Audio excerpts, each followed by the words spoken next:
Welcome to the FanDuel Punch-Out. I'm Jason Gilbo at JGilbo11. With me is Paul Blart at Russell J. Clay. Taking a look at tonight's FanDuel 15-game slate. And it's a big one. And, much like we've been talking on the previous two pods, there's a lot of different ways you can go with here. Well, I tell you what, there is a bunch of different ways you can go. I don't know who I was imitating there, but it wasn't Paul Blart. Saying Paul Blart, now I have to do a Paul Blart impression, and I don't have any. So, anyway, I haven't even seen those movies, to be honest. I just like Kevin James. Yeah, me too. Yeah. Hey, I'm a big King of Queens fan. I don't know if you watch King of Queens. Great show. Yeah, right? I was always a big fan of his wife. She's very, very attractive. Oh, yeah, definitely. Anyway, to catcher, I like Evan Gattis here as well. I mentioned him on the DK one, but I think against the home run prone Angels pitcher in Santiago, I think that's someone to target for sure. Yeah, definitely. I definitely agree. I mean, quite a few of those Houston bats are pretty intriguing.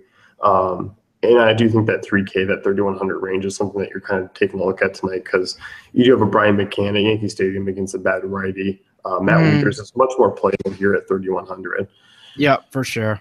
So both those are great spots. I mean, you also have Victor Martinez at 29 in a good spot. And I know you were kind of a fan of the Oakland catching duo, and looks like Vogt should be back there tonight. Yep, definitely like Vogt again. So you got to like his price here as well. So 2,900, I'm in. Yeah, definitely. And anyone you're kind of punting with, or you kind of going a little bit more balanced tonight? I'm not seeing much down here. What about the boss man, James McCann, facing the lefty? No. No? Come on, man. No. Come on. James McCann's hovering tonight after your outrageous actions right now. He probably will. But that was me being a stubborn toddler. With a mustache. Yeah. No, I'm not doing it, but I can envision someone doing it and being very happy. Yeah, me. Yeah. No, that'll be great for you. So you will continue on your journey, and you will leave me behind here, struggling without any water. I'll see you on the other side, baby. Let me starve. Yeah, that's fine. Good friend you are, huh? Yeah.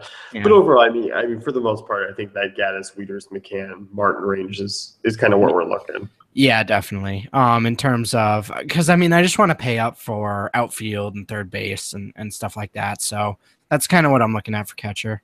Yeah. Moving over to first base here, it's a little bit different story. Goldschmidt's not quite the value that he is on DraftKings. He's not really in play for me. I can see using him as far as maybe a 1 or 2 GPP lineup type guy, but at that price tag, there's really a lot better options that I like a little bit more.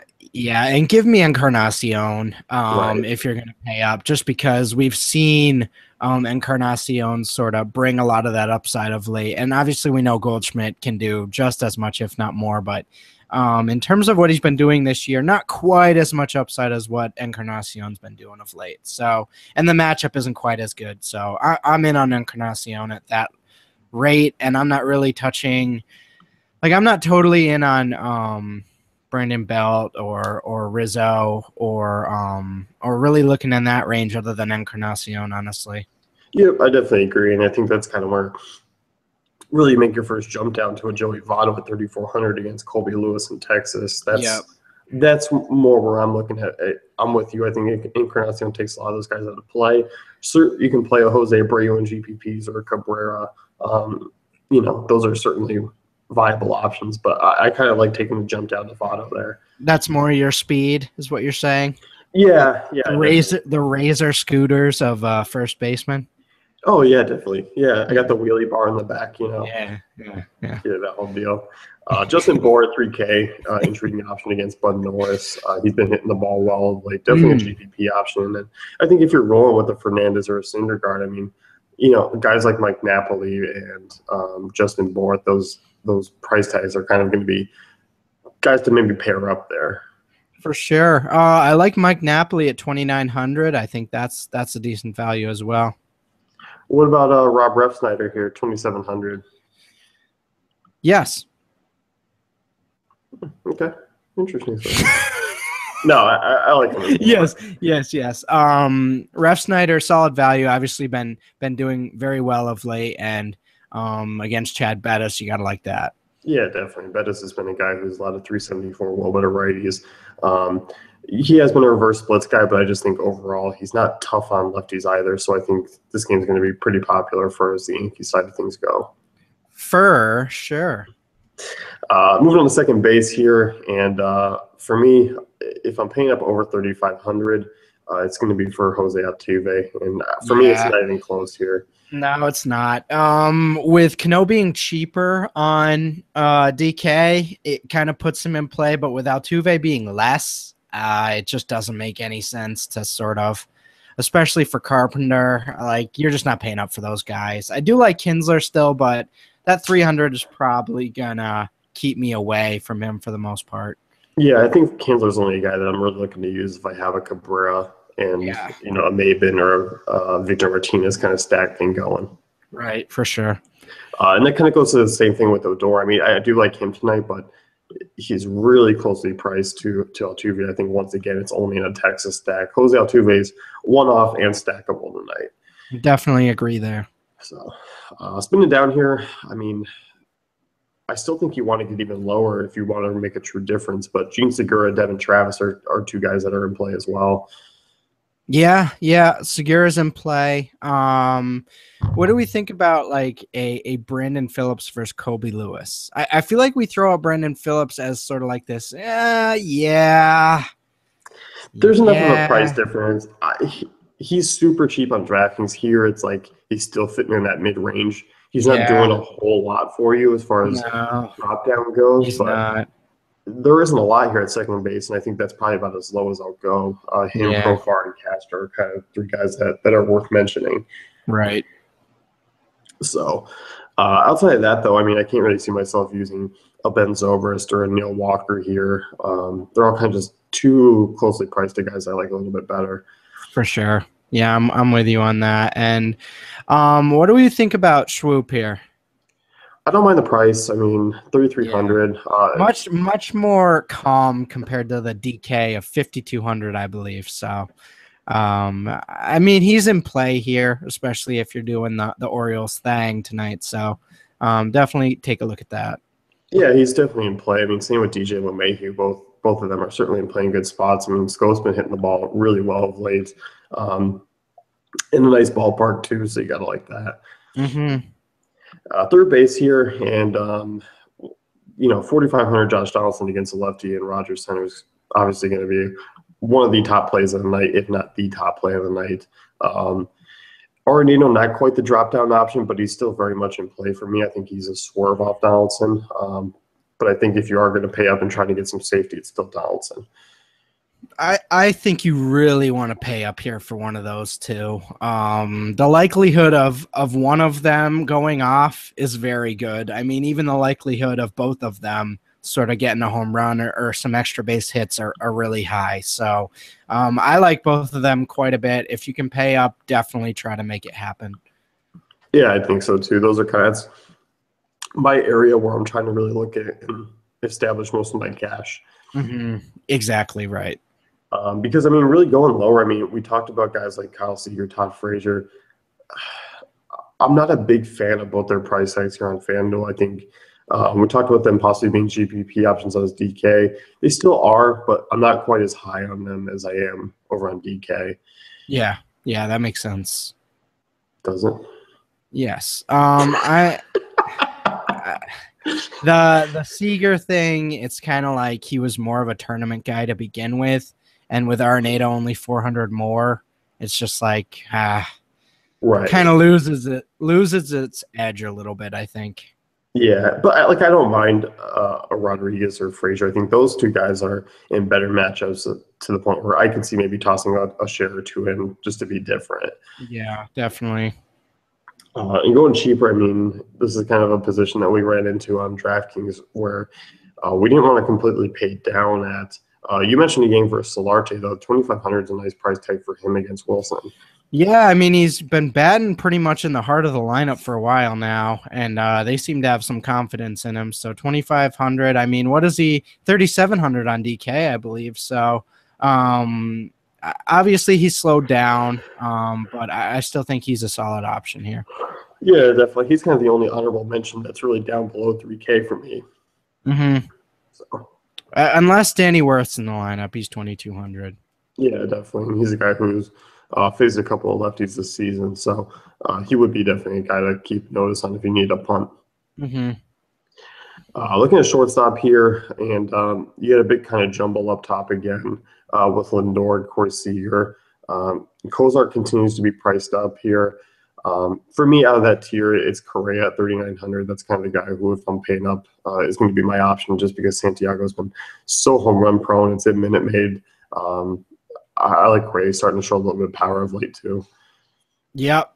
I'm with that. Obviously, he's going to be chalky just like he is on DK, but whatever. I mean, you just roll with him. It's a great matchup. Just because he's chalk doesn't mean you should fade, Yeah, definitely. And I mean, you really got two spin down options that are in great spots: Troy Tulowitzki and Trevor Story. I mean, 3K and 2,800, and that's a decent price difference. And I think if you're trying to sit in 2,800 to 3K range, Story and Tulo are kind of two great guys to do that with. Yeah, and there's no reason to go lower than Trevor Story there. 2,800, already saving you some value, so just YOLO it with him. Yeah, I definitely agree. I think that's about as low as I'm going to go. Really, I think the only position I can probably punt at tonight is going to be catcher for McCann, just so I can get into that next price tier. But other than that, I think you can maybe look at that 3K range and feel pretty good when you're paying up on the hill. For sure. So, but yeah, with that being said, I mean, shortstop's pretty simple tonight. I think we're kind of limited to really those three guys. With Story being in that range as a high end sort of play, I just don't think there's any reason to. If you're really desperate, I guess, make it work, and throw down to sort of 2K guy, but I don't really see the need. Yeah, I definitely don't either. Looking at outfield here, and this is kind of a different spot as far as pricing goes in comparison to DK. Yeah. You have a Ryan Braun at 4K, who I know you talked about on DraftKings. I don't like it. I don't think I like it as much here, though. No, I don't either. I think with Springer, Gonzalez in that same range, even at Jay Bruce, that's more intriguing to me than taking a shot at Braun in Oakland. Right. Yeah. So that's definitely what you're looking at there. I think you're looking at Springer and a Cargo if you're truly wanting to pay up. But I'm not really buying Harper versus Kazmir there. I think that's super overpriced. Yeah, I definitely agree. I mean, you look at Harper, I mean, he had a nice series out there in San Diego, but since then really hasn't been doing much. I mean, obviously a tough matchup last night. I mean, anyone's going to strike out 3 times against Kershaw, but I'm with you. Picking up for him over a lot of these other options that are cheaper, it just doesn't make sense. And it's a bummer because Adam Eaton's sort of priced up on both sites tonight. So I don't know how many shares I'm going to get of him, even though I really like that matchup. Yeah, I agree. I think, once again, Eaton kind of comes in as just kind of a stack-only guy. Yeah, because I mean, there's Yankee bats around there. There's Rocky bats around there. There's even Marlins bats around there. So it's like, what am I really forcing Adam Eaton into my lineups for? Right, and you got Adam Duvall who's crushing the ball 3,700 too. Yeah, that's just tough. That's tough competition for him tonight. Yeah, and Charlie Blackmon, I mean, 3,600 in Yankee Stadium is an intriguing price tag. Mm-hmm. I like him quite a bit. Ezekiel Carrera, always loving him at the top of that the Blue Jays lineup. So he's definitely intriguing at 3,300 there as well. Yeah, definitely. And then kind of spinning it down, I mean, Justin Upton, Giancarlo Stanton, two guys who have been similar paths this year. I'm in. 3,100. Let's do it. Let's do it. Facing 4 pitchers. I'm in. Those are blanks. And this is where I think you don't absolutely necessarily need to even go up to those next tier guys, because look at the Rangers bats, guys like Mazzara and Chu, still kind of my preferred value guys in this slate against Desclafani. And then you have Upton and Stanton with that big time upside. Those are 4 guys that you can easily pair with guys like Fernandez and guys like Syndergaard tonight. Hey, and if Ichiro's in the lineup, 2,900 there, chilling, hitting 350, getting a lot of walks, getting a lot of things, doing a lot of stuff at 57 years old. So yeah, I'll take my 6 points and hit the road.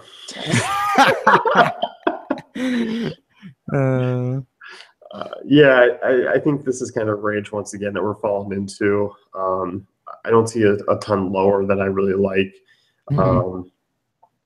Yeah, I really think that's just kind of that cutoff point for me once again. And while he's not a play, I think Gregory Polanco could give some Cueto a little resistance there. So while he's not necessarily in play, that is a guy that makes you worry about Cueto a little bit.